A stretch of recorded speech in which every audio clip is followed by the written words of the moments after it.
Ladies and gentlemen, back from Washington, D.C. Ladies and gentlemen, I think they got something they want to say. I think they got something they want to say. Ladies and gentlemen, I think they got something they want to say. Washington, D.C. I think they got something they want to say. Welcome back to another episode. I'm your host, Kirsten, and I got my lovely co-host with me. Hey, what's going on? It's Nora Yaya, the liberal lobbyist. Yay. Hello. Everybody's very conservative in New York, Christopher Wright. All right. And we are the Politics Podcast. Today we're on episode 33. We're back. I know we took a couple weeks. Break. You know, it's been a lot going on. I was sick. Is anybody sick? Was anybody sick? Yeah, I was sick. Got I was sick? fighting Not really flu get for sick. like I 2 get sick weeks. like once every 3 years. Oh, lucky. Got them you. good genes. But when it happens, it happens. So. It Yeah. knocks Turn you into out. like a baby, and you're like, "Help me!" You know? Yeah, I was out. Like, and then I had to go to LA, and I was like shivering on the plane. Oh my God. So, oh my God. The shivers are. We get that. Yeah, it was not good. I'll get the sweating, shivers actually. for like 2 hours at night. Like I'll get them like random. Like, what is this? What's happening to my body? I'm like, oh, this must be the shivers that people talk about when they're getting cold. So I'm like, okay, I guess maybe I'm getting sick. And then the next morning it's like all gone. I'm thinking about it. So Yeah, but no, actually, I was sweating. I was perspiring, and I had no fever, but I was perspiring. yeah, that's the way you know. So your body was like fighting, yeah. like trying to Oh, fight yeah. it out. Like you're gonna Yeah. make it. You're gonna make As it. long as it's not the corona. Yeah. Oh my God. Thank God. No. not forcefully. We're going to upon, wash like, our hands real good after this episode. Because We don't know. You got your mask on. You travel with that mask on. Yeah. Oh my God. We should talk about the coronavirus a little bit and see I want to hear you guys' take on this. But let me get finished with the intro. Yeah. Thanks to everyone for listening and sharing the podcast, leaving comments. Please continue to share with friends and family.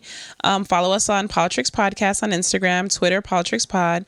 If you're watching us now on YouTube, please hit subscribe, leave a comment, and just send us some love. You can also listen to us on Apple, Spotify, SoundCloud, iHeart, and Anchor. We're everywhere. Get used to us, okay? We're talking this politics. We're one of the only black political podcasts. So show us some love. So guys, how was everybody's 2 weeks? We haven't seen each other. How was everybody? Well, I just said we were sick, but how are you? I've been extremely busy. It's the thick of budget and lobbying and trying to hold it down for the nonprofit. So that's been crazy. Comedy's been great. And just been very sad for the loss of, my childhood legend, icon, hero, Kobe Bryant. Rest in peace, Kobe. Rest in peace. Rest in peace. Black Mamba. Yeah. Black Mamba mentality. We're going to talk about some Kobe stuff. Yeah. It's one of the topics. But how are you, Chris? Chris came in today, and he's supposed to be like jumping for joy. This has been his week. His president's been, just Teflon Don in it. Like, he's a freaking mafioso now, and he's killing it, so, and killing it in the sense that he's just keeps getting past everything. Right. So, but Chris has come in mad quiet and chill and relax. Yeah, it's a chill day, because this is what, like I said, Teflon Don, this is what he does. It's like breathing at this point when I hear Trump does it. Some people are shocked, but I'm like, he's been doing this since the beginning. I mean, they've been talking about impeaching him, 4 months before he got in office, officially.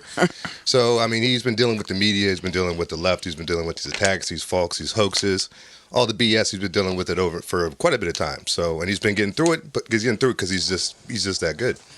So he's been doing it because he's been doing it since he was like, even when he was younger, he's been getting away with it. He's from the city. He's from New York City, man. Yeah. That's why I don't know why the left loves don't love him more. This is the first president, Republican from New York. First mobster. Come on, man. He's holding it down. I just can't call him a Republican. I never will call him a Republican because he's really not. He's not. He's in a traditional. But this is what happens when you have a two-party system. But he's going to that traditional Republican method, which is conservatism, which I call myself everybody's favorite conservative in New York, not Republican in New York. I'm not a Republican. I'm not under a party flag. When you're under a party flag, to me, that means you're stuck to that. Whatever they throw at you, you got to accept it because you are that. When you're not, I follow an ideology. So if you fit the ideology, I'll vote for you. Trump fits the ideology.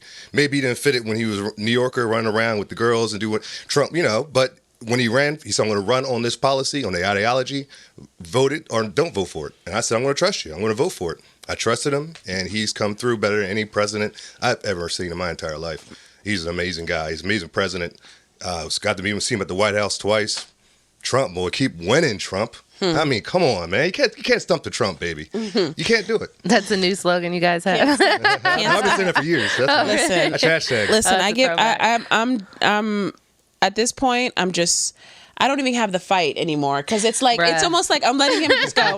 You know what? I'm like, go off, Chris. Yes. Go off, son. I am drained and tired. These Democrats. Tired. Okay. So my week. Let's hop in. Yeah. Let's get into this. No, I was just gonna say my week was good. Was good. Once I got better, I was good. But obviously Kobe Bryant, he meant so much to me. Oh my God. It's one of the first topics we're going to talk about. So, let's dive politics. in. Okay, yeah. All right. So, we lost Kobe Bryant on January 26, 2020.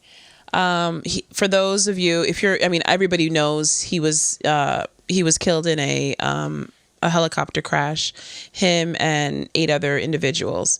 Don't forget his daughter, Gianna. Yeah. And his eldest daughter. His second eldest. Second. And they were going to her basketball practice. So there's just so many parallels to this man's life. I mean, he gave his life to basketball. Like, I've watched so much content on him in the last 2 weeks that literally, and then there's stuff that I remember, and I remember we when all just share our favorite Kobe moment. We should. I would love Can we to. just Actually, do why don't that? you please start? So no, I mean, honestly, like, I followed Kobe since high school when he first got drafted. Same. And me and my dad weren't always close, but like when it came to Kobe, we got like really close, just following the Lakers and talking, and it literally brought us together. And I just remember being in high school, leaving my boyfriend's prom so that I could go catch the 76ers series with the Lakers. That was a good one. That was so good, right? There. That's dedication right there. That was a good I was like, yo, I don't know what y'all got to do, but I got to go catch this game. Do you remember that series when I'm like, who's that girl gets my attention. I'm like, who's that girl? Yeah. Remember when? You go do your thing, girl. I'll talk to you later. Yeah. That's true. You gotta talk. And it was just like, that's how it was. He guys was love just girls like, with yo, nothing. he was a monster, right? And I just feel like basketball isn't like that anymore. I know it's trying to get back to that, but I don't know. He was just so impactful with everything. His mentality was crazy. His vision, his focus. It was just like, wow, you were inspired by this. So yeah. What did you think? What was your favorite Kobe Bryant? My favorite Kobe moment. See, I didn't grow up. I wasn't a Lakers fan. Never been a Lakers fan. Okay. But I grew up watching Jordan. So Jordan was like, I wanted to be like Mike when I was a little boy. You know what I mean? So me and my dad got very close watching Jordan play throughout the years. And of course, after Jordan got older, they said, okay, who's the next Jordan? And they would see all these different people: Vince Carter, Tracy McGrady, great players, Penny Hardaway. But Oh yeah, Penny. yeah, there's a lot of great players. Forgot about They said it was Penny. supposed to be the next Jordan. But there was one guy who was the closest to it, and that was Kobe Bryant. That's right. And me not being a Lakers fan, or at the time, because it's like a fan thing. You can't be a fan of this team. Yeah. Doesn't matter how good the guy is. You can't. It's a Laker. It's a Lakers. Yeah. So, but I watched him, and I watched him like a hawk. And I was watching this guy saying, this guy's good, man. And he is the closest thing to it. And when you see him play, man, he had the tenacity of Jordan. He had the airtime. He had, the post game. He had the ability to play point if he had to and pass the ball around. And he had so many different, and you can tell he's copied his style to a T. So it just tells you his work ethic, because it takes work ethic. It's just not skill. You have the skill, the work ethic, the tenacity, the clutch ability. There's a lot of elements to it, and he was fitting them. And I respect him because he also, in a way to me, created his own style when he became Black Mamba. Yeah. And if you watch Black Mamba and it's Air Jordan, they're both top of they're tenacious with their styles, but they fit their nicknames perfectly. Because Air Jordan was more the glider, the dunker, like that. Well, Black Mamba was more slithering in the midair and fling a ball from his hip. And you're like, where the hell did that come from? It'd be a three-pointer. And he just wet it. Yeah, because but I would watch him. I'd be like, what are you doing? And then he'll make it. I'm like, he made that? Amazing. He did it a couple of times. I'm like, that's and his it's style. like, oh, that's Kobe. Okay, yeah. that's his style. Black Mamba, I get it. Okay. Well, he was number 8. He was just like, he was crazy. 24 was cool, but 8 is my favorite Kobe. You love 8, right? Yeah. A real Kobe fan. That's a real Kobe fan. I love his crazy 8 sneakers. My thing, I don't even have a moment for Kobe because there's just everything. I mean, I got to be in the room with Kobe, and that was like the biggest thing for me. Yeah. Wow. I'll explain. I'll tell that story real quick. But what I loved about Kobe was who he was when he was 17. I'll send you guys this video so you can watch it. Kobe literally spoke Italian like that was his first language, actually. Yeah, a lot of people He lived in Italy. He lived in Italy for 8 years. For 8 years, his dad played basketball over there. Yep. Right. Jelly Bean. Jelly Bean. And and the kid played basketball every day. Like he said, some days on weekends, because when he got back to America, he people, you know, the kids didn't speak English like the way people, like how the slang was spoken. So for him, he was like an outcast. So he would be in his room. No one would invite him anywhere because he was goofier. He was not the cool kids, and not, understanding the rap music. So he would be in the gym or at home bouncing the ball. He said that he would bounce the ball until you fell asleep. That's how much he was. So you understand the type of mentality this guy had when he was like 13, 14, 15. It kind of reminds me, if you hear Shaq, he just told a joke, but after Kobe passed, and it wasn't a joke like making fun of him, it was a joke just reminiscing kind of thing. And he said that there's 2 times he caught him when he wasn't paying attention. Like one time he walked to the gym and Kobe's in there by himself, and he said he was like playing a game like by himself with no ball. Right. I heard that. and he was talking trash, and he was like, yo, you can't guard me. What you know about that? My God. And he said Shaq just watched him, and he's just like, watch him. Like, look at this guy. And then he said the second time he did it, he was walking in the locker room, and he caught him doing the same thing again when he thought everybody was out late at night, after he's done practicing, and he caught him again. And then it got to the point where they had to make a play, and Phil was like, okay, who am I going to go to, the big man or I'm going to go to Kobe? And Shaq was just like, yo, go to the guy who plays basketball without the ball. Yes. Go to that guy. He's ready. He's ready. My God. And it just so, but that No remind ball, me of right? that. Like, that's probably him as a kid, though. Yeah. By himself. But that's how Bird, you can look at Bird's history. Bird was on a white dude on a farm by himself. Yep. Playing, helped his parents work, and then played basketball by himself all day long. Yep. Could you imagine the mentality of a kid like that that can be that driven? It's like, it's a driven that's a different type of driven. Yeah. It's a killer, man. It's a killer. That kid grows up to be a killer. Yeah, I mean, we can say there's LeBron, there's Kobe, there's Mike, right? And then there's everybody else. Yep. It's like, and LeBron still doesn't have like as many championships. I mean, he could still get it, which I don't want him to, but but Kobe, Kobe and Mike to me are the greatest, and obviously, LeBron is too.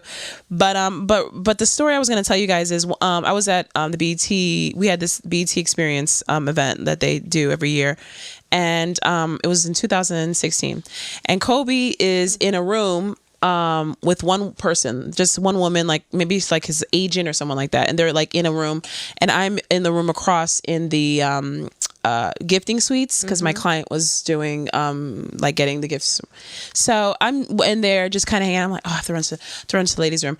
And my friend was a DJ, so I just said, I'm just gonna hold my bag. Can you just put my bag here? I'm just gonna go to the ladies' room while he's going around getting all the gifts or whatever.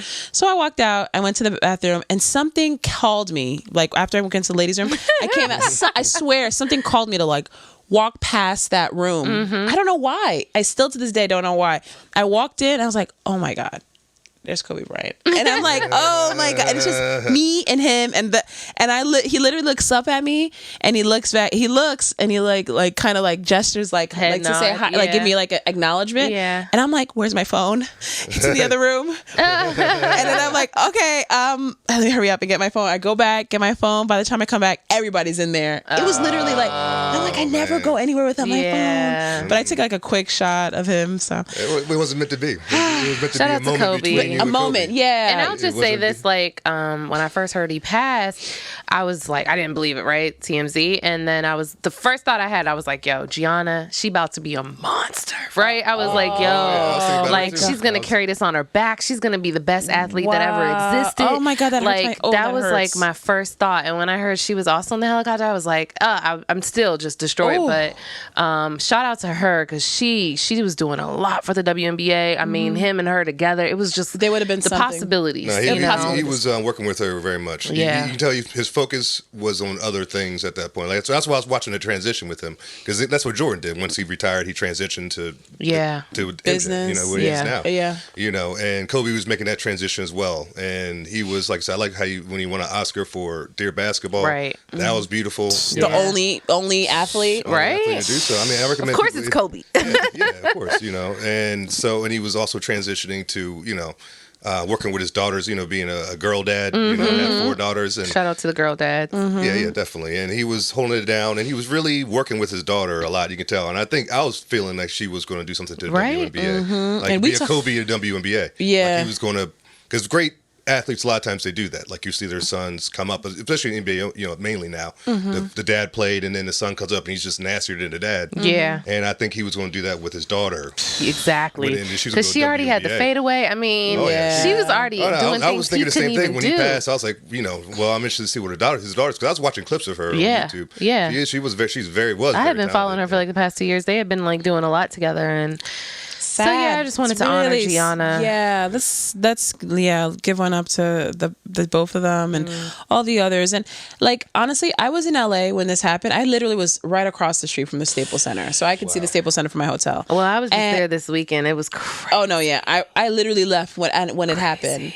And but my thing is that day was so foggy. It was like so foggy that I was like, That's what everyone says. Who would let somebody, like, how would you get on, like, no, you can't even, like, if you're flying, if you're in a helicopter, you're flying in the clouds. You're flying under the sky. You're not going over the, like, how a plane does. So, like, who would say you can do that? Like, I don't. Well, apparently all private, whatever you want to call it, I guess, flights, jets, etc., they were allowed. So different skill set, different requirements. So that did happen. But, LA is in mourning. I was just there this weekend, and I went to the Staples Center, and thousands of people. This is a whole week later. Thousands upon thousands of people. And so the whole city shut down. It's actually beautiful. It really is. But wow. Yeah. But so we got to talk about this. So the reason why I want to get into this particular topic. So Gayle King had an interview recently on CBS, her early show, where she was interviewing Lisa Leslie.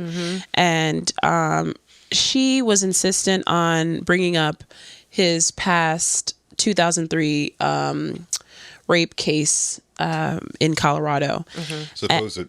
It was dismissed, and it's an alleged like you said, supposed crime. And she asked Lisa about it, and she was asking it in the sense of, is this fair to bring up this particular blemish in his career as part of his legacy, right? And that was one question, right? And then it kept going. Then it was like, and then Lisa was like, no, I've never seen, he's just not that violent. And you can kind of see, there's some guys that you're like, oh, he's a pig. You can see. And obviously there's also some guys that can mask it. But there's other guys that just you can see there's like a softness in him that, I don't know. I can't. This is how Lisa was describing it, though. Right. She said she would never, ever. She said she never saw it. Yeah. So, again, then Gayle kind of said, well, you wouldn't see it, like, he's not going to show you who. And she's like, I understand. But she says, yeah, I can't put it past him. But she said, he went to trial. It went to trial. It was dismissed. And she's like, yeah, because the victim, the woman that allegedly, the defendant, I guess, she said that she didn't want to, no, she decided she didn't want to testify. Right. So they dismissed the case. Now, Gayle then continued on and said, well, is it a fair question? And she's like, well, and then Lisa then kind of pushed back and said, I think the media needs to just respect this family just lost, they just lost someone and their daughter, their 16-year-old. And we need to just respect it. And that was it. So that clip went viral. And now everybody, specifically in the Black community, is enraged. Ooh, baby. They're enraged. You have people like... That's putting it lightly. Snoop Dogg that calls her, misogynistic names, and it becomes very ugly, right? So my question to you guys, with me saying all of this, is how do you guys feel like she was, as being, she's a journalist, and she was asking tough questions, and she wanted to show, I guess, Kobe in this totalitarian state, where this was something that happened in 2003 to him when he was 24. And what do you guys think? First, it was just, why this time? Like the guy's not, he's not in the ground yet. So the timing is horrific. And my thing with Gayle is, my whole situation I'm looking at, because I can't sit in the media. Everybody knows I can't sit in the media, right? So I'm not going to be one to ever fight for support him. But Support him. I'll say I won't say fight for him. I'm about freedom of press. I'm about freedom of press. So I look at the situation and I'm like, what was the situation? Was she given these questions? And if she's given the questions, what was she told by the producers? Like, where she's told, like, make sure you put pressure on them. Don't, just what was the whole setup to this? Because they set her up for failure. I mean, you can't just look at Gayle King because you got to look at her part of it, but you can't just look at her. And they you got to look at the clip. whole entire network. Yeah. And said, why would CBS as a network do something like this? And so I said, let's get the whole truth out there, and whatever it is, we need to take care of that because, I'm all about the media, taking out the media. So, but do you think that it's fair? Okay, I get that, but do you think it's fair because it did happen? This did happen. Like, we don't know what exactly happened because obviously all we know is that it was dismissed. He wasn't convicted of any crimes.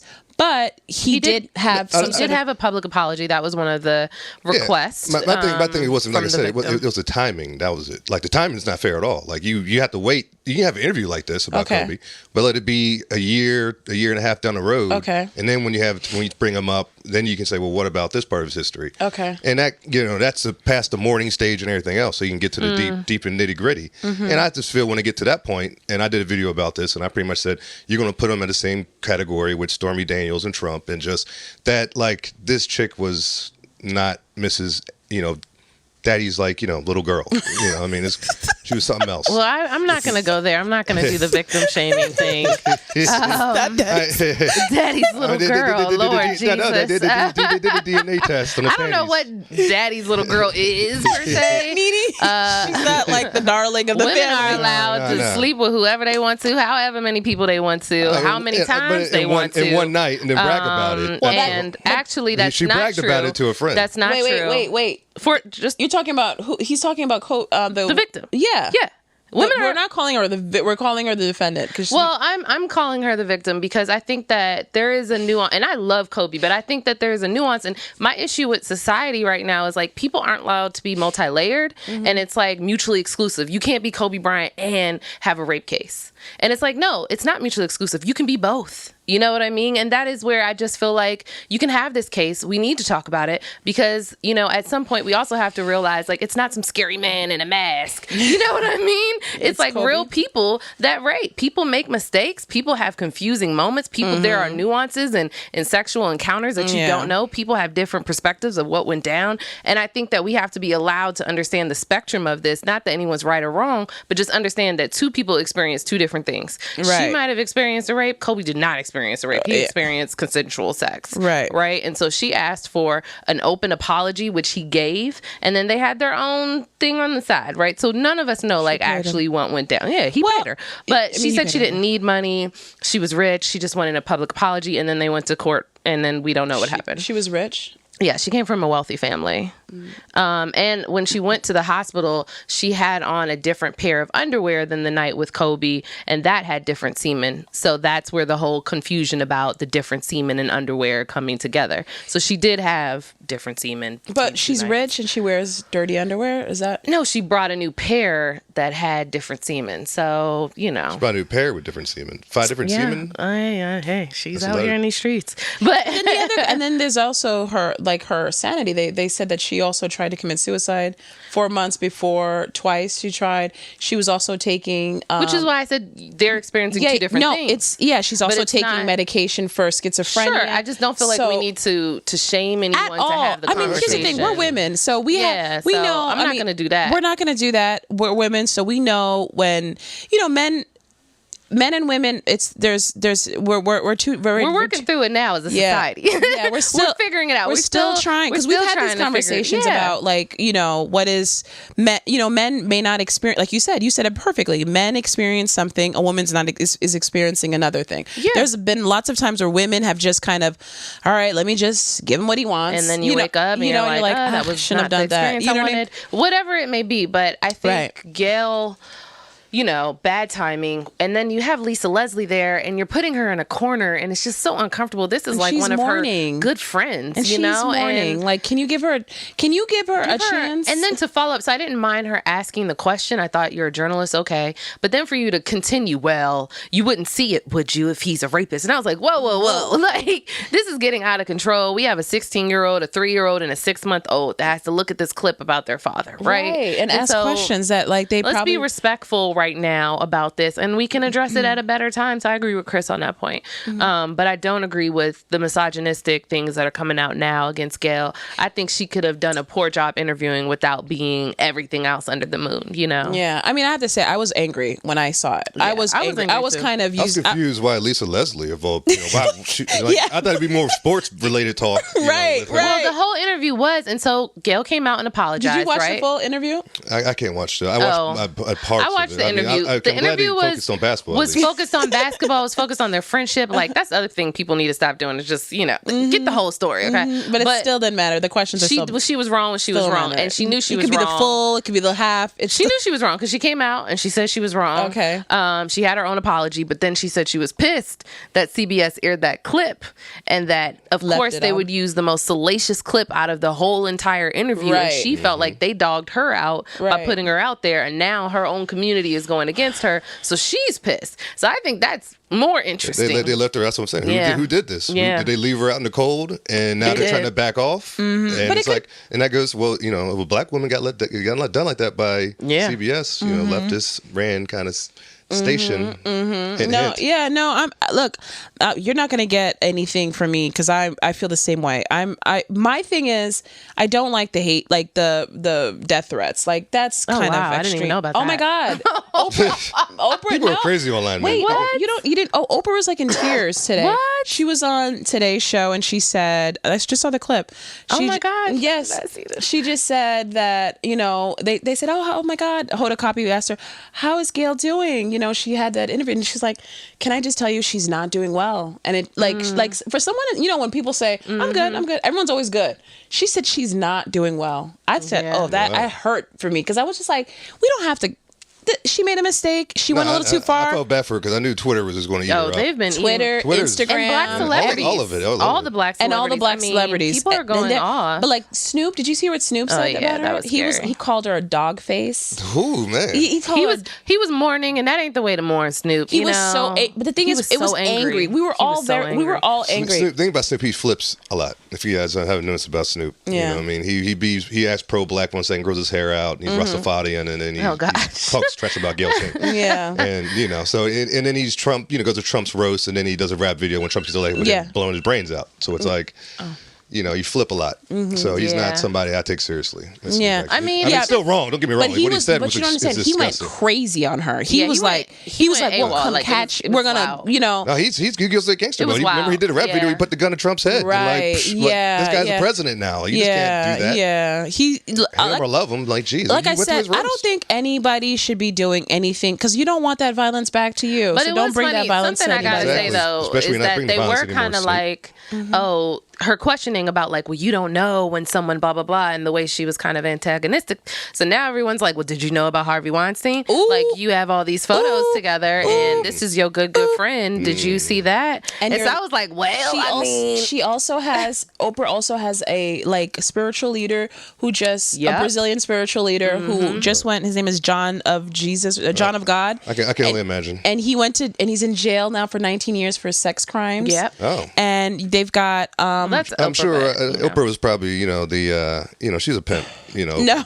Oh, yeah. I don't want allegedly. I don't know about that, but I do think that it's weird that's a madam. She's a madam. I'm sorry, not a pimp. Don't even give her. I'm not going to disrespect Oprah. See, the thing is, Oprah's done a lot. Oprah's been up, which has been a lot of times hanging out with Weinstein quite a bit. The worst, and it's very often, not to a point where it's like, oh, this maybe once in a blue moon. It's like all the rich people were hanging. I don't think that she's alone in this. I think people are giving her that because she's a black woman and she's critical of black men, and so the retraction, the reaction is like, oh, okay, well, what about Harvey Weinstein?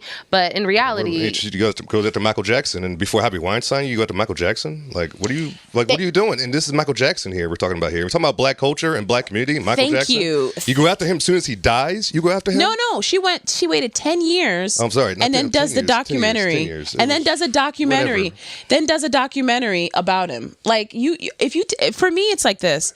It seems like there's an agenda, an agenda to get the black men.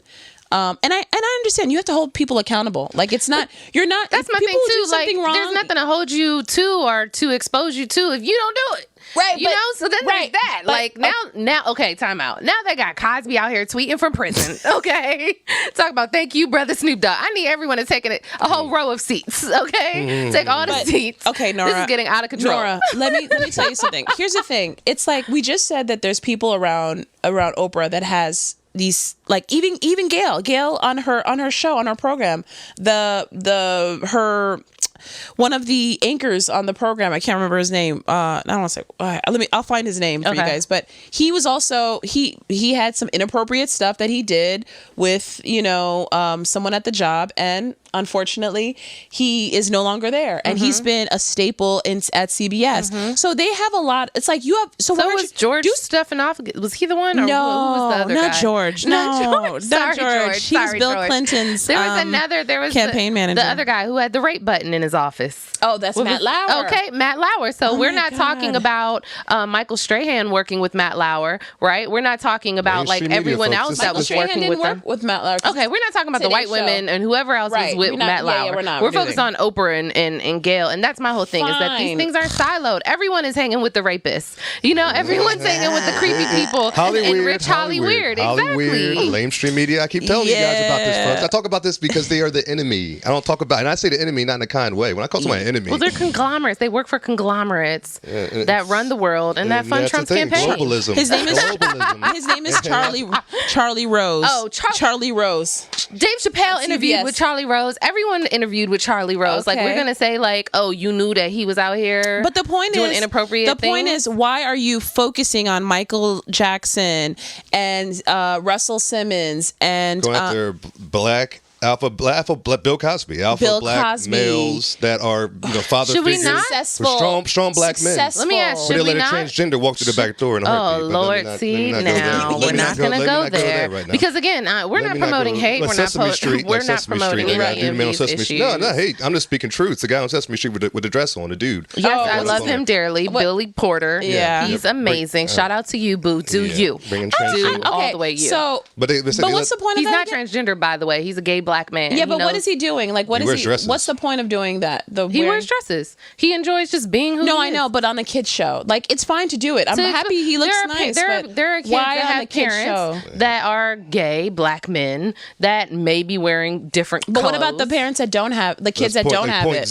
That are just, but even if there is. Then you learn how to be respectable to all people. That is the lesson here, that just because they're different and you don't have those parents, it doesn't mean you have to be disrespectful or hateful towards those people that do have those parents. So it's about teaching tolerance. Yeah, but we all are tolerant. Like, the thing is, what I don't see, here's the thing that it's I don't know, this is a nuanced question that I'm going to ask. Is Billy Porter on the Sesame Street to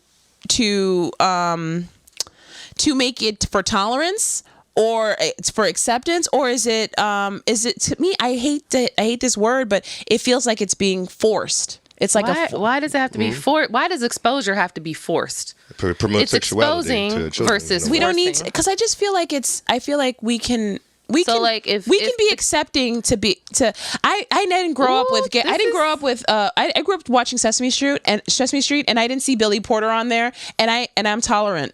It doesn't, and I have gay friends, and great. And that it's was great. Your experience. But most people do. It's 2020. Most people do. You have kids that are becoming transgender. You have a whole different experience that these children are living through that we can't relate to right now. So you also have to think, like, take the analogy of someone being in Iowa and never having any black friends, never being exposed to black people. You see them on Sesame Street. You're getting acquainted with this. Okay. You're growing tolerance. So I just feel like it doesn't have to be this deep thing where it's us versus them, or it's scary, or they're trying to influence, or they're trying to take our black manhood. No. I'm not ain't thinking that either. I just think that I think it's forced. I think it's like, let kids just be kids. And I think it's forced on the other side as well. We're attacking certain black men. It's forced. So it's forced on both sides. What do you mean? Like the Kobe Bryants, the Michael Jacksons. When you attack these kind of black men, that's forced. So it's forced on both sides. Here's my thing too. Okay, so that's interesting. The attack on the black man. The attack on the alpha black male. I agree. Let me ask this: if they did it though, because we don't know, right? So if they did it, should they not be exposed, and should we not be able to have that conversation as a community? Should we not hold black men accountable, regardless if they're alpha and how successful they are? Then why don't we do the same thing with Ben Roethlisberger, the Pittsburgh Steelers quarterback, who because raped we're a black girl people. We're talking about black people and each other. We're talking about the media and how they treat people. Oh well, Oprah and Gayle are black women, and the issue is that black women are calling out black men. And I'm saying they will call I'm saying they will go after a Kobe before they go after Ben Roethlisberger.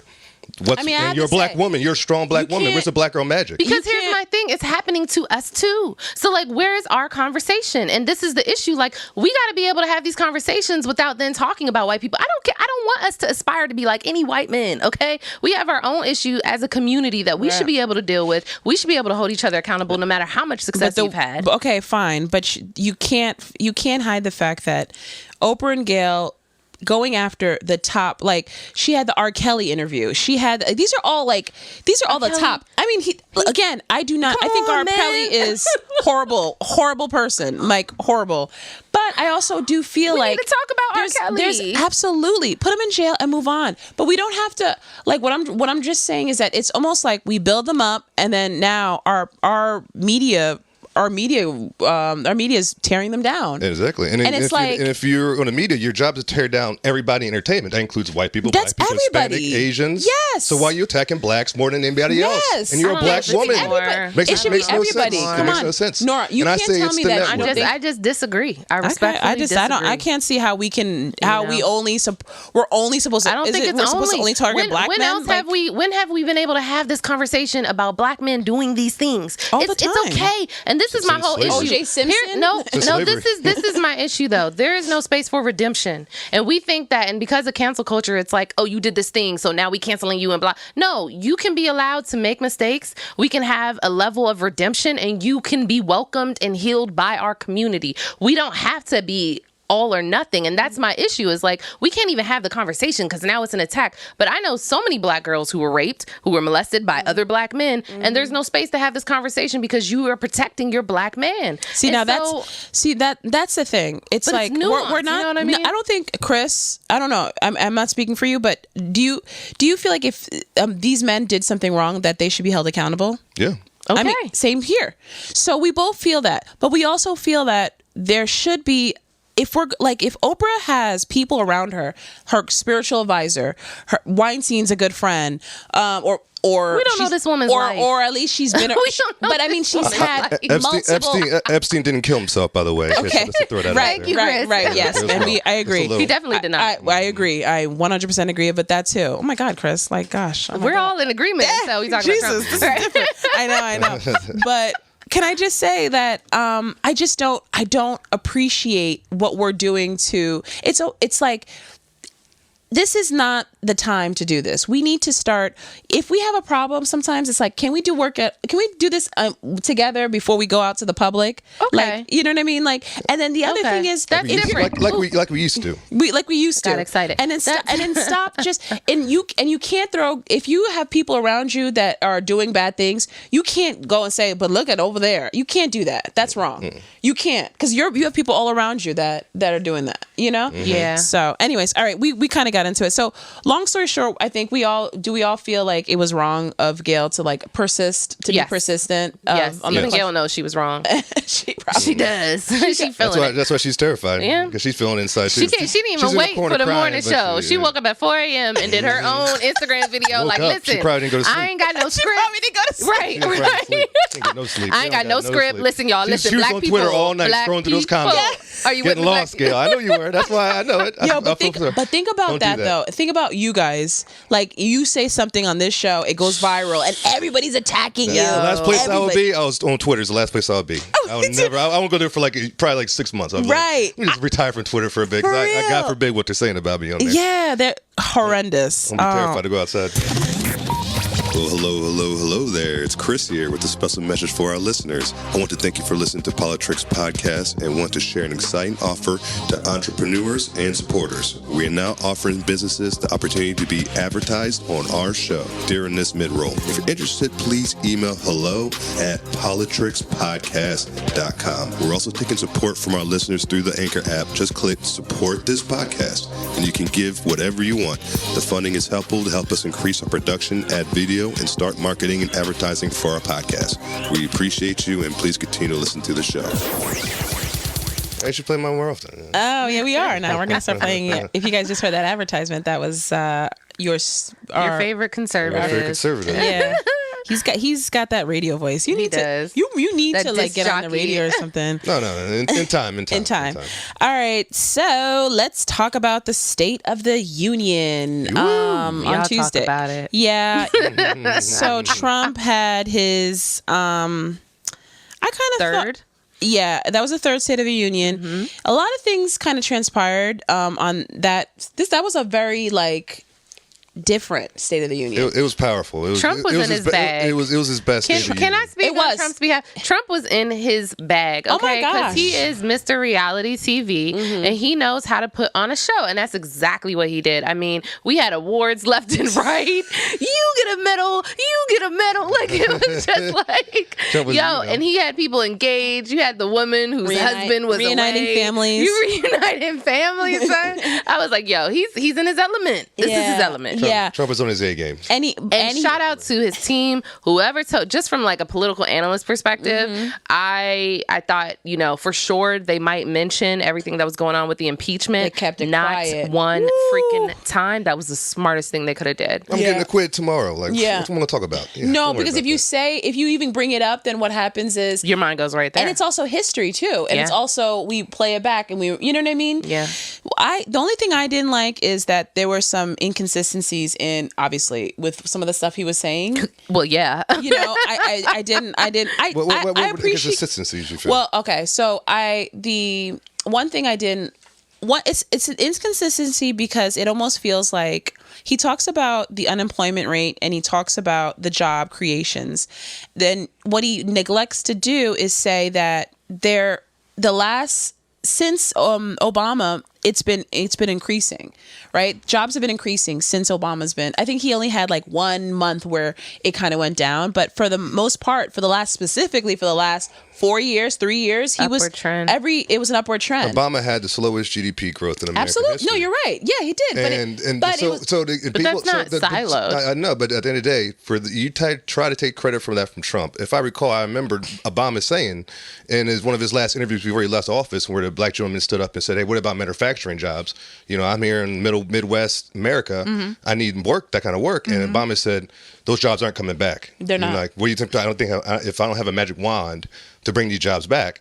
Trump has brought those jobs back. That was Trump. Obama told you he had nothing for that. Now it's there. Yeah. And I said, no, Obama did that. Obama didn't do that. Jobs. Obama said they were gone. He did create jobs. That is a fact. I said how many manufacturers? 1,000. Maybe 1,500 or 1,000. Do you have the actual number of the jobs created? No. I just meant manufacturing jobs. Just the manufacturing. But we also have to understand that the workforce has changed since Obama has left, right? Absolutely. So you've got newer jobs. Technology has helped us a lot. Yeah. You have to understand how many people drive Ubers. Did Obama remember, not everybody lives in a city. There's people in the Midwest that don't use Uber. But there are also people that still don't have jobs, right? That are from some of those plants. So that's what I mean. Technology's not so when we're talking about jobs, it's also what kind of jobs, right? Mm-hmm. So yes, great. Our numbers are high, right? They're higher than ever. But where is the sector growing? And that's what we need to be paying attention to. It might not be those manufacturing jobs. It'd be something that created jobs were by women. So I mean, yeah. But then the other thing I would say is, what about the fact that so the jobs is cool. The jobs is cool. So what about the world? Credit, Okay, what about the stock market, right? Record breaking. Yeah, it is. But the average person in America does not own stocks. At the average, there's a lot of 30 people own 401ks.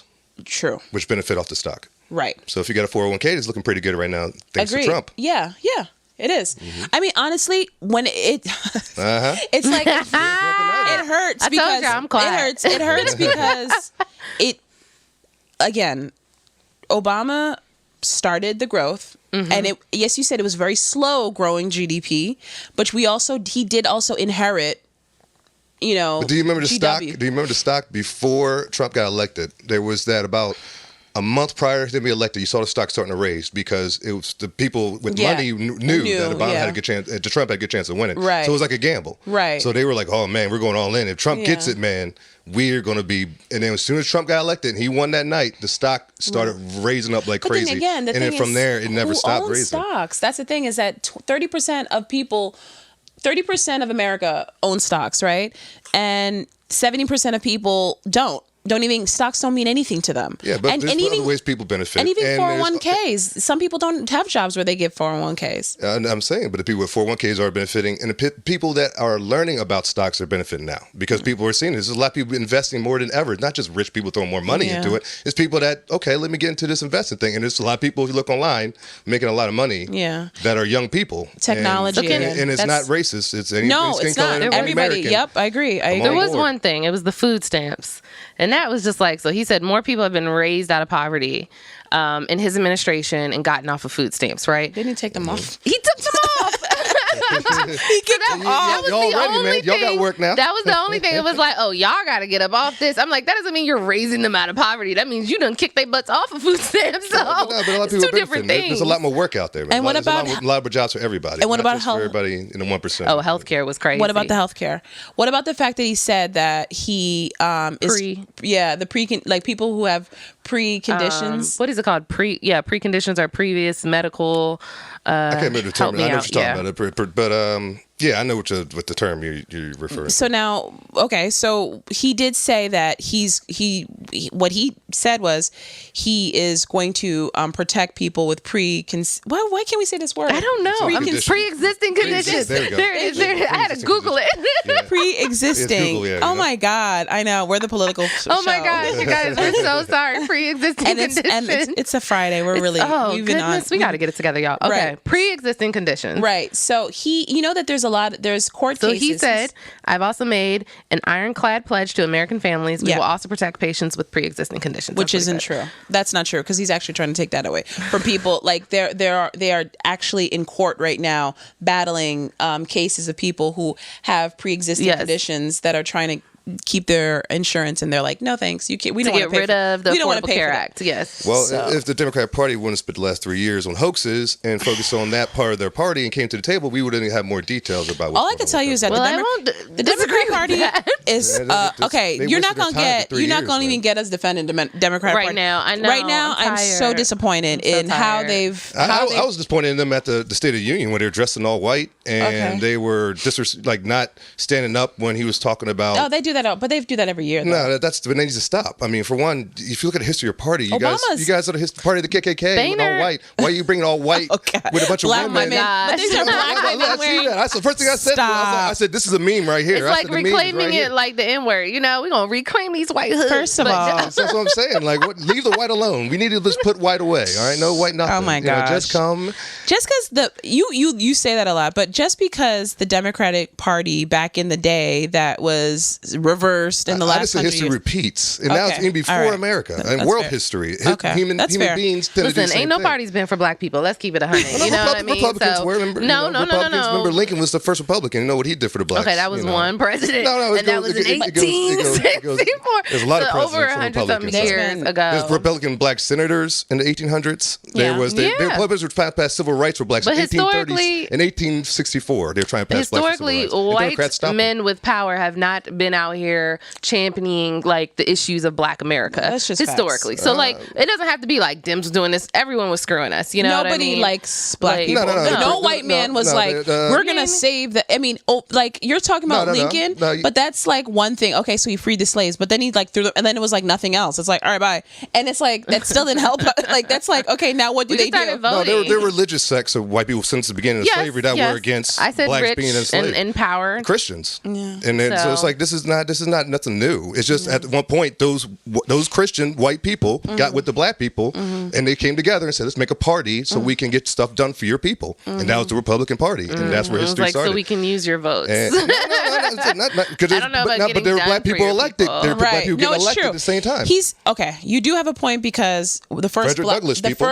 Frederick Douglass, yes. Yeah, and he wasn't even an elected official. He wasn't elected, but he was a politician who was a Republican. But the first, I posted on our Instagram. Follow us on Instagram. We're celebrating all the. His name is. Oh Hiram. yeah, you guys. Hiram. Happy Black History Month. Yes. Yeah, happy Black History Month. Hiram was the first black Republican in the 1800s. That was the first senator. That's it. Like I said. Yeah. I just said it. So I mean, honestly, that's fine. But the last 100 years since the 50s, when they were like segregation, when all the Republicans were like segregation. Then the Democratic people were like, "Hey, guys, this is the Democrats are the one who brought segregation back with Woodrow Wilson when he showed what's that movie? The movie he showed with about the KKK back in the 1900s, and he premiered it in the White House to the Democrats of that time, and that's what revived the KKK in this country. KKK were gone by that point. Okay. Then the Democratic Party revived them. Yeah. So it's like, but I think what you're saying is true. I agree with you, but I also think that what happened is they both like it's basically it's like there's no perfect. There's no much perfect. That's why I'm not a party flag. I said there's been bad Republicans, but guess what? The Republicans weren't true conservatives. I'm saying if you look at the people who ran on true conservative ideology who became Republican presidents were good presidents. There was a couple of the bad apples, but that's anything in humanity when you have leadership. And you're gonna have eventually you're gonna have a bad boss at work. Yeah. You have 4 bosses in your lifetime at the business, you're gonna get one of them is gonna be a piece of shit. I'm sorry, piece of crap. And it is what it is. That's just humankind. It's just the way it is. And that's white, black, Hispanic. What do you guys think about the fact that Miss Nancy Pelosi ripped up the speech after after he said it? I didn't think it was that deep. I felt it was very deep because she wasn't just ripping up the speech. She was ripping up everybody that everybody said, oh, it was like a celebrity event. Trump brought some real patriots out there, man. He brought that young boy Ian and his great-grandfather, George McGee. And he gave Rush Limbaugh. And ranked him up as a brigadier general. And this guy was a Tuskegee Airman who fought against the real Nazis. Not these fake Nazis Antifa fought against in Manhattan, but the real Nazis. They're Nazis, too. And no, they're not. No, I'm not a Nazi. They call me Nazi. I'm a multiple occasion guy. Oh, my God. Make it very clear. I'm not a Russian bot, and I'm not a Nazi. Okay. I want to make that very clear. There are Nazis that I've been called exist, both. I've been called by both by Democrat Party. No, I'm saying they're Nazis that exist today. Yeah, and if you look at history of Nazis, it goes to Ku Klux Klan, and that's. I'm just saying.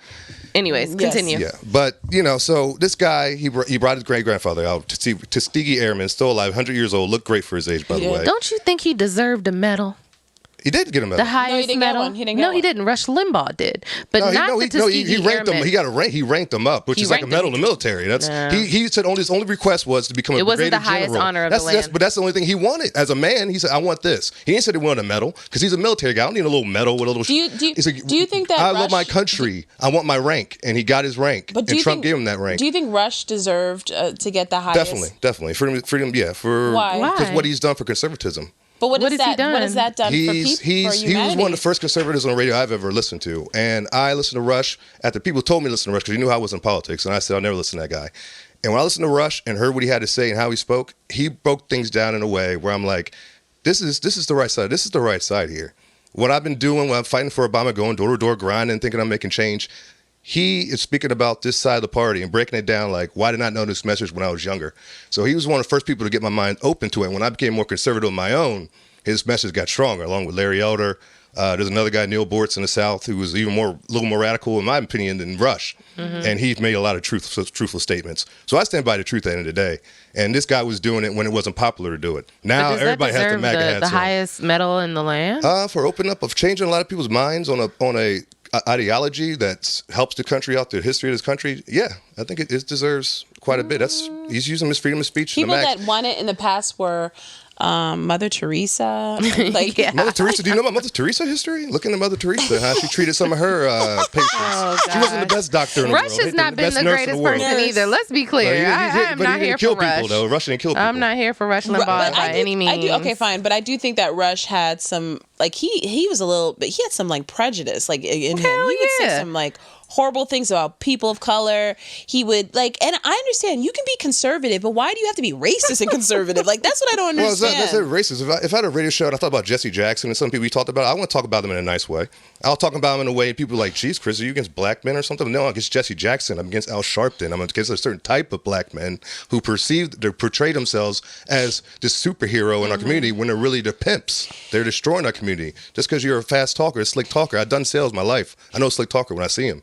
And this is what these men are, and you fight against them. There's nothing wrong with that. So Rush is Shall we go through the racist comments of Rush Limbaugh? Do you have any? Oh, I do. Okay. The NAACP should have riot rehearsal. They should get a liquor store and practice robberies. Thank you, Rush. Such to the Black Caucus, by the way. He just sat 12% of the country. He sat through Trump's 12% of the problem. Who the hell cares?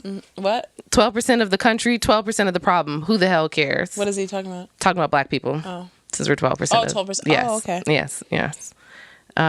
So yeah, I mean, he's had a couple. So he's made strong statements. I don't look at the statements. It's strong, but it's also racist. But still, if I was talking about certain things he's talking about, I want to talk about the black community. I talk about the black on black crime. I talk about a lot of issues specific to the black community that upsets a lot of people. I think it's different, and it comes from you. But that's the thing, because I'm black. But that's the thing. So a white man can't do it. It's freedom of speech. That's how this country works. You have freedom of speech, and that comes from a white man's mouth sometimes. God forbid. I mean, here goes one that's really good. I mean, let's face it. We didn't have slavery in this country for over 100 years because it was a bad thing. Quite the opposite. Slavery built the South. I'm not saying we should bring it back. I'm just saying it had its merits. For one thing, the streets were safer after dark. They were safer after dark. Because we weren't outside. Because black people was enslaved. I mean, I don't take any of that stuff that he says because I know he has 500. He has a net worth of 500 million. So I said, "Whoa, Rush, you sure made some money talking your stuff." And those aren't white mountain folk people. By the way, that's not white mountain folk either. Oh, that's no, a lot of Americans. Yeah, I know. They're black, white, Hispanic, Asian. A lot of people listen to Rush. Don't sleep on Rush. No, I agree. And Rush has changed a lot of minds too. There's also a lot of non-Americans. Non-Americans? People who aren't American also tune into Rush Limbaugh. Like that number isn't like all American. It's too big. Yeah, it's too big. All right, let's. The world loves the true America. They love when we're red, white, and blue America. And to share xenophobia across the world. And Trump pretty much did that. He pretty much brought out that old school Americana. And you saw how when he talked about the benefits of the black community. You talk about the young black girl that was an opportunity zone, got to go to a college of her wish. All these positive things. The Black Caucus sat on their butt the entire time in their white suits, looked like the KKK. A bunch of fools. And that's the Democratic Party for you. The same party that enslaved us back in the days, enslaved us mentally now. So when Trump talks positive about black things, you saw how they sat there.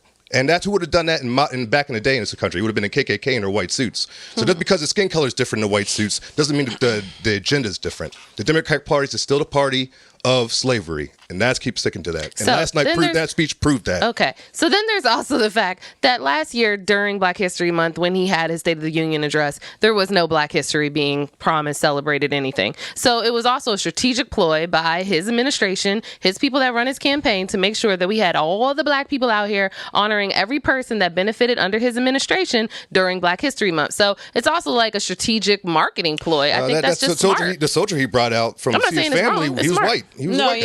He brought up, he wasn't. But we had more black, honorees this year than last year. He got criticized for it. He reacted to it. He responded to it. Right. So you can take that either way. I'm just stating. Black community's been benefiting off his presidency since he got elected. So it's like it is what it is, man. Give the man credit for what he's done. All I can say is he's done more for black community than any Democrat president in the last 20 years. I can tell you that for sure. All I can say is he definitely used that platform to get his base, ready for 2020. To educate the public to what he's done, since the media hasn't talked about it. Here's your education. No, and also yes, it was. I also think that he also used that to, basically win the election, because he was that for people who are just tuning in, they would sit and watch that and say, "Oh, okay.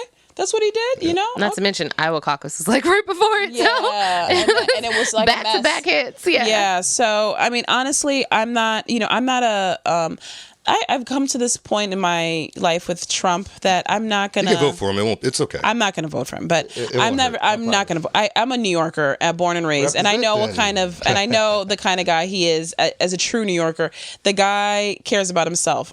He doesn't. If he showed that he cared about people, and Bill Clinton didn't. If he showed, well, he at least cared about people. He was at least a people person. He was a good actor. I think he was a good people. He's always been a people person. He's always been a people person. Everybody says that about him. This is when he was poor. He's always been a people person. People like him. He loves people. And he's done a lot of dirt. Obama was awesome. Remember we talked about, but we just talked about it earlier about. We can't point at people. But you were just pointing at Trump, saying you're a New Yorker. You know what he did. So it's like, what about Bill Clinton? What he did? It's I mean, you gotta look at both men. I didn't get a chance to vote for Clinton. Yeah, they both did. So they both got impeached. So to me, it's like one off a total lie. There's no evidence, and we didn't even get the. We didn't ever. Can we go on to the next topic? Let's move on to the next topic. We didn't. But we State didn't of the get. Union. You had the got House in the House. Bring up. You guys. Let's talk about the acquittal. Do what you gotta do. You didn't do nothing. Yes, you did a lot, but you didn't bring these two magical witnesses that weren't gonna do nothing anyways. We all know that. Well, I don't know because they never had an opportunity. Bolton's writing a book in 2 weeks. He's trying to make. Well, let her give the intro to the topic. Let her give the intro to the topic. Let me some money on my novel. These bestsellers. I don't know what it is about all his people that leave him. I don't know why they always turn. They all leave. He doesn't want anyone to speak, apparently, because he's so innocent. Which is quite counterproductive. Yes. So let's talk about Trump's acquittal. He was acquitted of the two crimes. The two hoaxes. I mean, yeah. I mean, here's the thing. We can't say they're hoaxes because Republicans even said he did it, but we don't really care.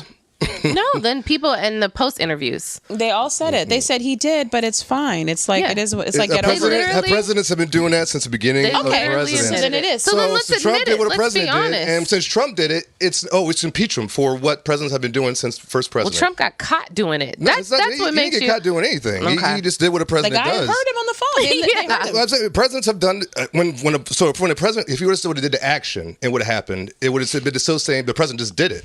The presidents have been doing that before. We don't have those calls. Or you just made the action yourself and just did it, and we saw the action. The fact you did it, and you're not supposed to do that.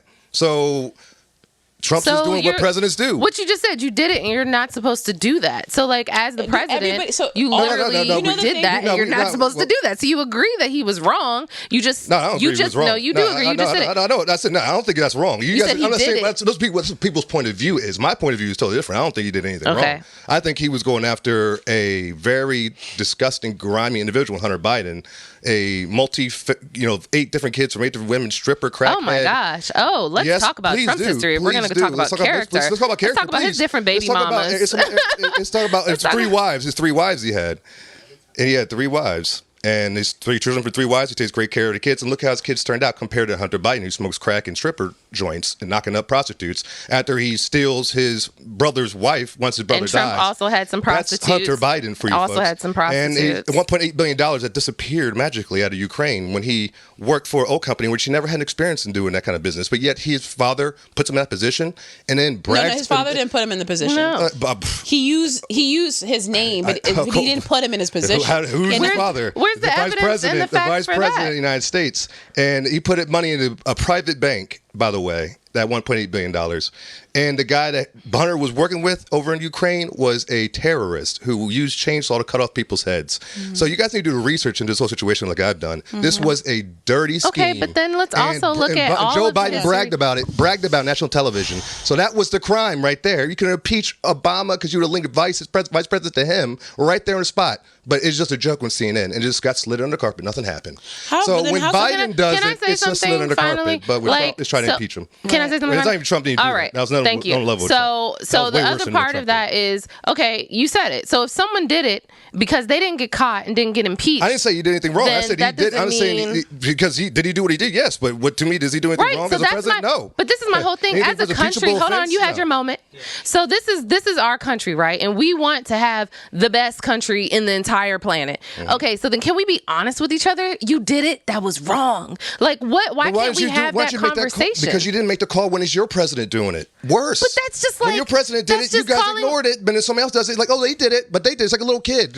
No, this is childish. This is childish. That's what the Democratic Party been acting like children for the past 3 years. Are you done? That's why you have no candidate right now. Are you done? You've been acting like children and making fake hoaxes. And it's piss egg in your face now. It's backfired on you guys. And No, the reality is that you all are wrong. A socialist is about to take over your party. You're also wrong. Okay, you spoke. Your time is done, Chris. You guys are You're supposed to be doing better. Do better. The party's done. Do better. The party is done. Do better, Chris. Thank you. Trump 2020 We hear you. landslide. Wonderful. 40% of black vote. Wonderful. 40% of it. So all of the Republicans came out, a lot of them said in different post interviews that, yes, Trump did do it. We understand. We hope he doesn't do it again. And to me, I'm like, is that the America that we want? Where you can do something unconstitutional and totally get away with it? And at what point do you have this blind faith not to this person? Unconstitutional. Hold on. You have blind faith to this person. By the way, you want to get... okay. All right. Everyone agreed that he was wrong. So anyway... unconstitutional. No highlighting, just let her finish. Yeah. Thank you.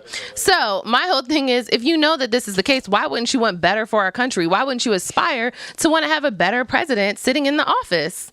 Like, that's my thing. Like, everyone agrees that he was wrong, and we have this blind... Hold on. We have this blind faith in this person. People who said were interviewed, even different voters saying, I don't care if he did it or didn't do it, I'm still going to vote for him. This is scary to me. We're talking about idolizing an individual, not a party, because you all have made that very clear. This is not about Republicans. This is about idolizing Trump in particular. Conservatism. So where's the line? Conservatism. Where's the line? Conservatism. Is there a line for you? Conservatism. What can you do? What can you do? Where's the line? And where was the line when Benghazi happened and Hillary Clinton and Obama both went back behind American She's never become president. To set that up. She wasn't president. We're talking about... And people died because of that. People died because of this. Nothing happened with Ukraine. Let's focus. Nothing happened. So we're talking about the sitting president. What will it take for him? There was no quid pro quo. Are you gonna listen, or are you just gonna keep talking? I'm just telling you the truth. You guys impeach the guy because of quid pro quo. But this is the scary and then you don't put it in the paperwork because it never happened. Do you see so what's the case then? All right, guys, you're making up something as you go along. Guys, the listeners can't hear us if we're yelling. I'm not talking. I'm not getting to talk. No, you are. Honey, come on. Chris, you've been talking the whole time. Okay. I haven't said one word. I haven't said one word. One freaking word. I haven't said one word. I asked you a question, but you're talking over me, so you can't hear it. My question is, what is the line that Trump will have to cross in order for you all to think that he is impeachable? What's the line? Break the law, break the Constitution. Anyways, do something unconstitutional. He has done nothing unconstitutional. Nothing unconstitutional at all. And he's helped the country out more than any president I've ever seen in my entire life. Why are we trying to impeach this man for? Because you guys have nothing. You guys have Bernie Sanders. You guys have Bernie Sanders. All right, let's get into... We don't have that much time, so let's get into the Iowa caucus. So, honestly... Oh, gosh, I don't want to. The Iowa train wreck. Oh, my goodness. This is where me and Chris will agree. It is a train wreck. Come on. But, okay, so it came out. Go ahead. All right, so the Iowa caucus, it looks like Pete Buttigieg is the front runner, yeah. and he's supposedly we won't know. Well, maybe the Russian bots got him again. Ooh, yeah, those Russian bots. Yeah, well, the point is the media sensationalized it. Yeah, I mean, it's either Bernie or Pete, and honestly, with Warren as a strong third. Yeah, but here's a problem with Iowa. Like, first of all, we should not start. The Democratic Party is made up of 90%. Like, there's 90% minor black people who vote Democratic, and there's like 4% black people in Iowa. That should not be the place where you start your. Does anyone know the history? You look at the history of Democratic Party. Well, that's just that they do it. That's just what they do. They got the old Southern history. You know? That's how America started, and that was like it's an honor that they've been doing, and then it goes to New Hampshire, and then it goes into South Carolina. But honestly, I think now it's like, stop doing it there. We're wasting time. It's just silly. It's it's so archaic because this it's like bring me cookies, and then I'm gonna go on your side. Well, he gave me cookies, so now I'm for Sanders. No. It's just really silly and foolish. Well, Trump got 97%. Yeah, he did. He did, and he had more. But he lost there when he was running in 2016. Mm-hmm. He did lose that. Mm-hmm. So it doesn't necessarily mean because if your candidate didn't win in Iowa, it doesn't necessarily mean that Pete or Bernie. But I think the bigger takeaway, Trump got more voters than the previous incumbent. I think the bigger takeaway from this, though, is that if Bernie was the front runner, is that the DNC would not be supporting Bernie, and that is what is problematic right now. Like, we are trying to do everything in our willpower to make sure that it's not Bernie. And if the people want Bernie, then it has to be Bernie. Like, I don't understand. And I know you feel differently, co-host. So you can speak on that. I'm not a Bernie supporter. Here's my problem. I don't know what's going on in the Democratic Party. Who are you a supporter of outside of Yang? And even Yang, I'm like, I don't. He's not strong. No. He's not getting strong. He's not getting any points. He's not stronger. And I love his views, and I think he has something that can help people. But I honestly feel like we're just gonna have another 4 years of this president that we currently have. Yeah. I just don't think that. I don't think that the Democrats have brought a candidate that can beat Trump with the way Trump's going and the way his following. Like, you see how how triggered this is my he point. is. That blind. No, not triggered. Not triggered. I'm giving Trump. That is scary. I'm giving Trump the credit he deserves because he doesn't get it from anywhere else. But if it wasn't for people like me, there would be nobody giving Trump props ever. Here's my thing. Media That's bashes not him true. every single day. Chris, that's not every day true. they bash him. Where do the media does not give him any credit? Come on. No. I'm saying there are people that will give him credit. My issue isn't about that. My whole thing is like, Trump supporters can't be critical of the president. You've never said one bad thing about this president. Give us and to me, that is unrealistic. Right now. I can tell you bad things about Obama, okay? Yes. Because I am a realist. I understand that people are flawed. I understand that no one's perfect. I can tell you plenty more things about Obama than I can tell Of course you can. What about Trump? I don't agree with Trump's red flag laws. I don't agree with that. What's red flag laws? Him taking barrel... Pretty much taking like a certain type style of clip away from guns. Okay. Pretty much. Okay. And that is, to me, going against, in a way, the Second Amendment. And a lot of people out there listening, they're not for that. That's saving people's lives. But see, this is interesting to me. These are the conversations I want to engage in, because what makes me scared to support and have like a real conversation sometimes is that you all are just so blindly arguing that I don't feel like there's anything critical. We're excited. Are we really analyzing? No, we're excited because this guy said in his rallies what he was going to do when he became president. He became president, and day one, he tried to get the travel ban done.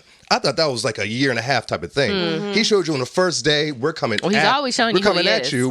This is what I said we're going to do. We're going to do it. Mm-hmm. And from that point on, he's done to the best of his ability what he said he was going to do.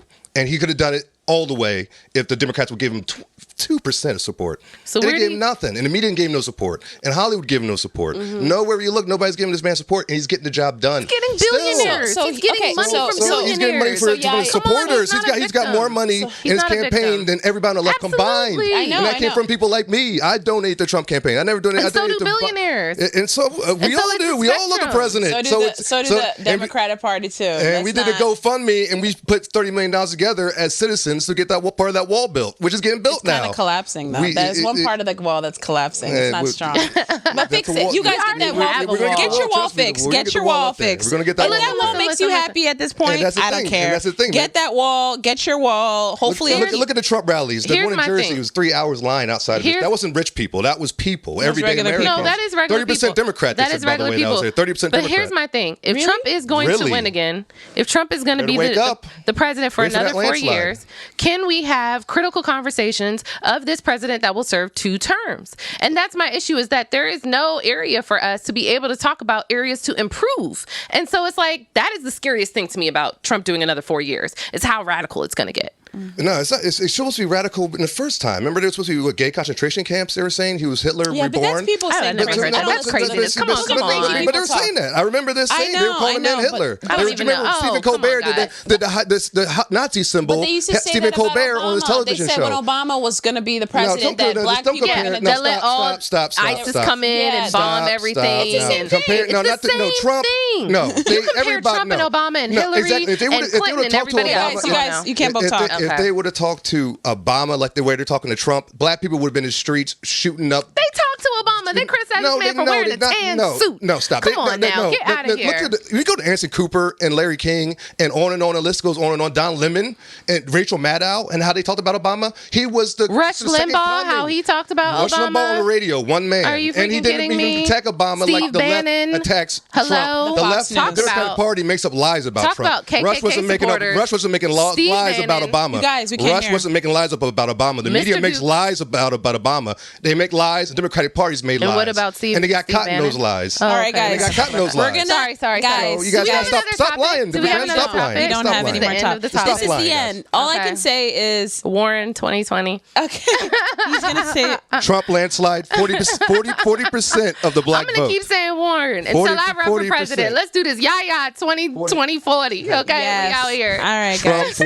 40% of black Thank you. vote. Okay. Landslide. Wait. Can I say one thing though? One more thing. So Trump recently retweeted, I guess someone else's tweet where it's a video of it's like Trump 2020, Trump 24, Trump 28. And here is my thing. This man is going to win this second term and he is going to find a reason to do a third term and a fourth. And he wants to be like a freaking demagogue. You know what I mean? And that is a dictator. A king. And so you all, and this is why I keep bringing up the Trump criticalness. Trump is a king. He's our because King that's Cyrus. scary. Do you want He's a our king? King you Cyrus. want a king? Do you want a king? We need the Mr. world. Federalist Papers, Mr. Consensus. Not necessarily. I want a king. I said he portrays himself as the King Cyrus. In Israel, as we speak, they got a coin with one side is King Cyrus, the other side is Trump. Okay, the do you world want a knows king? history. Do you want a king? I want a king personality. Yes, I want somebody Personality. that's a pure, Personality. He said, pure. okay, So- thank you. I want a Thank pure. God. I want a pure We got an alpha. answer. We I want got an a pure We got an alpha as commander in chief. And would you support That's Trump what for a third America- term?